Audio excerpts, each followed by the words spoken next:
আজকে বানাচ্ছি কড়াইশুঁটি দিয়ে ফুলকপির রেসিপি। কড়াইশুঁটি দিয়ে ফুলকপির রেসিপি বানানোর জন্য আগের থেকে সিদ্ধ করে নিয়েছি ফুলকপি নুন হলুদ দিয়ে। কড়াইতে দিচ্ছি তেল, তেল গরম হয়ে গেছে। নুন হলুদ দিয়ে সিদ্ধ করে রাখা ফুলকপিগুলো এখন ভেজে নিচ্ছি।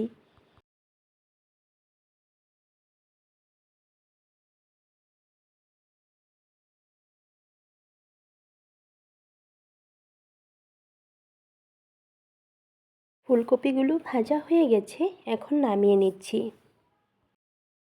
ফুলকপি ভাজা তেলে ভেজে নিচ্ছি কড়াইশুঁটি, দিয়ে দিচ্ছি সামান্য একটু নুন। কড়াইশুঁটি ভাজা হয়ে গেছে, এখন নামিয়ে নিচ্ছি।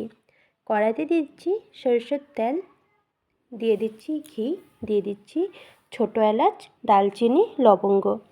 এখন দিয়ে দিচ্ছি বেটে রাখা টমেটো। টমেটো খুব ভালো করে ভেজে নেব।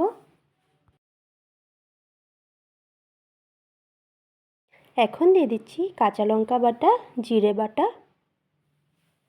টমেটোর সাথে মশলা আবারও কিছুক্ষণ ভেজে নিচ্ছি। এখন দিয়ে দিচ্ছি হলুদ গুঁড়ো, স্বাদ মতো নুন, শুকনো লঙ্কার গুঁড়ো, দিয়ে দিচ্ছি সামান্য একটু চিনি।